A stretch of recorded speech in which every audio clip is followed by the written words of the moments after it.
சுந்தரி, நான் கணபதிபாளையத்திலிருந்து வரேங்க. நான் மைவி3 மேலே அசோக் ஸ்ரீநிதி என்பவர் பாட்டாளி மக்கள் கட்சி செயலாளர் அசோக் ஸ்ரீநிதி மேலே நாங்கள் கலெக்டர்கிட்ட மனு கொடுக்க வந்தோம்.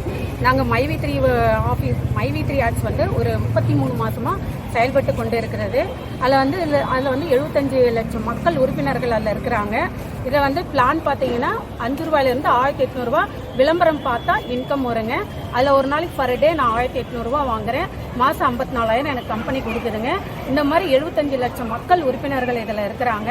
அது வந்து ஃபஸ்ட்டு ஸ்டார்டிங் பார்த்தீங்கன்னா சிஎம், ஓஎம், பிஎம், டிஎம், அப்புறம் சிஎம் பிளான்னா சிஎம் பிளானில் இருக்கிறேன். அதில் கம்பெனியோட ப்ராடக்ட் பார்த்தீங்கன்னா கேப்சூல். அந்த கேப்சூலில் பர்ச்சேஸ் பண்ணால் ஒரு நாளைக்கு 480 ரூபாயிலேருந்து பெரிய அமௌண்ட்டு கொடுக்குதுங்க கம்பெனி. அந்த மாதிரி கொடுக்குறதுல அந்த மெடிசின் வந்து ஹெல்த் ப்ராடக்ட் தாங்க, ஃபுட் சப்ளிமெண்ட்டு. அது ரொம்ப நல்ல ப்ராடக்ட்டு, எங்களுக்கு பிடிச்சது. நாங்கள் பர்ச்சேஸ் பண்ணோம். அந்த பர்ச்சேஸ் பண்ணதுனால எங்களுக்கு டெய்லி இன்கம் கொடுக்குது. அந்த விளம்பரம் பார்க்கறதுனால கம்பெனியோட ஓன் ப்ராடக்ட் பற்றி தான் அதில் விளம்பரமாக வருது. அதனால் கம்பெனி நேர்மையாக செயல்பட்டு கொண்டு இருக்குது. ஒரு நாள் ஆப் வந்து அப்டேட் போயிருந்தாலும் அது கம்பெனி வந்து எம்டி என்ன பண்ணுவார், அந்த ஒரு நாள் இன்கமும் கொடுத்துருவாரு. யாருடைய வாழ்வாதாரமும் பாதிக்கக்கூடாதுன்ட்டு அவர் எல்லாருக்கும் அமௌண்ட் கொடுத்துருவாருங்க சார். அந்த மாதிரி தான் ஒரு 33 மாசமா இந்த கம்பெனி செயல்பட்டு இருக்குது. இந்த அசோக் ஸ்ரீநிதின்றவன் கார்பரேட் கம்பெனி மேல பேச்சை கேட்டுக்கிட்டு அவங்கள ஒரு அமௌண்ட் கொடுக்கவே இவர் வந்து மைவி3 மேல கேஸ் போட்டிருக்காருங்க. அதனால அவரை வந்து நீங்க தகுந்த நடவடிக்கை எடுக்கணுங்க சார். ஏன்னா அவர் கம்பெனி நல்ல கம்பெனிங்க, ஆனஸ்டான கம்பெனி. எந்த ஒரு மக்களும் இந்த கம்பெனியால பாதிக்கப்படல. நாங்க யாரும் போய் கம்பெனி மீது கேஸ் கொடுக்கல. இவனே தான் போயிட்டு கேஸ் கொடுத்து இந்த கம்பெனி மூட போறாங்க, நீங்களாம் வந்து கேஸ் கொடுங்க அப்படின்னா இவரே வந்து பிளாக்மெயில் பண்றாரு. வீடு வீடா போய் கேட்கறாருங்க. இதனால மக்கள்ல மன உளைச்சலுக்கு ஆகுறாங்க.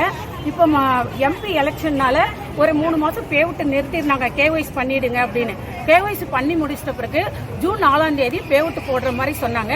ஜூன் 4 இவர் கேஸ் போட்டதுனால எம்டி வந்து அவரே போய் சரண்டர் ஆயிட்டாருங்க. சென்னை ஹைகோர்ட்ல போய் சரண்டர் ஆயிட்டாருங்க. சரண்டர் ஆயிட்டு நீங்க என்னென்ன கேக்குறீங்களோ ப்ரூஃப் எல்லாம் நான் சப்மிட் பண்றேன்னு சொல்லிட்டாருங்க.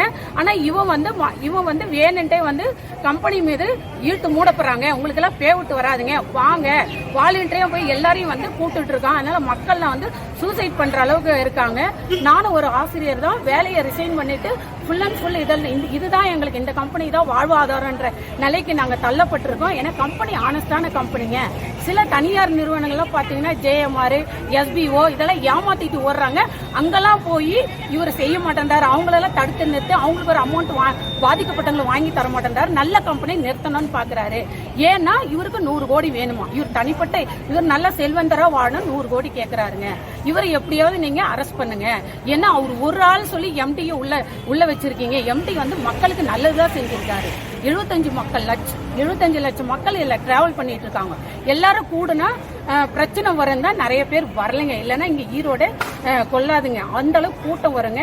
எல்லாரும் வந்து நீதி நியாயத்துக்காக போராடணும்ட்டு நாங்கெல்லாம் வந்திருக்கிறோங்க. கலெக்டர் சார்கிட்ட மனு கொடுத்திருக்கேன். இதை பத்தி அவர் உடனே நடவடிக்கை எடுக்கிறேன்னு சொல்றாரு. எங்களுக்கு நீங்க கண்டிப்பா ஒரு நல்ல தகவல் தருவீங்கன்னா நாங்க வந்து உங்களுக்கு எல்லாரும் பேட்டி கொடுக்கணும். கண்டிப்பா நீங்க அசோக் ஸ்ரீநிதியை கண்டிப்பா கைது பண்ணோம். அதுதான் எங்களோட ஆதங்கம். அவர்கிட்ட மோசடின்றாரு. என்ன மோசடி பண்றாங்க அவரை ப்ரூவ் பண்ண சொல்லுங்க. நாங்களே வந்து மோசடி பண்ணல, நல்ல நிறுவனம் மக்களே சொல்லும் போது அவரை எதுக்குங்க எங்களை வந்து தூண்டுறாரு? மக்களுக்கு சரியான நிறுவனம் கிடையாது, ஈர்த்து மூடுங்கன்னு அவர் எப்படிங்க சொல்லலாம்? நீங்க கண்டிப்பா அவர் மீது தக்க தண்டனை எடுக்கும் வரை தாழ்மையுடன் கேட்டுக்கொள்ளுங்க. அவர் பேர் என்னங்க? ஓனர் இல்லைங்க சார், எம்டி பேர் சத்யானந்தம். அவர் பேர் என்னங்க? சத்யானந்தம். சரி, ஓனர் பேர். இப்போ கம்ப்ளைண்ட் யார் மேல கொடுத்தீங்க? சார் நாங்க வந்து அசோக் ஸ்ரீநிதி மேல, பாட்டாளி மக்கள் கட்சி செயலாளர். அவர் கோவை.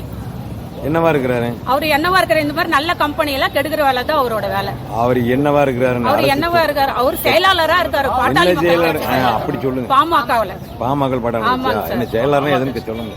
அதாவது நீங்க இந்த கம்பெனில என்னவா இருக்கிறீங்க? நாங்க ஒரு உறுப்பினர். இதுல எல்லாருமே சேர்ந்து உறுப்பினரா. எங்க இருந்து வரீங்க? நாங்க ஈரோடு கணபதிபாளையம். எல்லா டிஸ்ட்ரிக்ட்லயுமே மனு கொடுத்துட்டு இருக்காங்க. இது வரைக்கும் பேமெண்ட் உங்களுக்கு கரெக்டா வருதா? கரெக்டா வந்து சார் மார்ச்ல இருந்தா வரல எங்களுக்கு. ஏன்னா எம்டி உள்ள இருக்கும்போது எப்படி சார் தர முடியும்? இப்போ OMBM எல்லாம் போட்டுட்டு இருக்காங்க.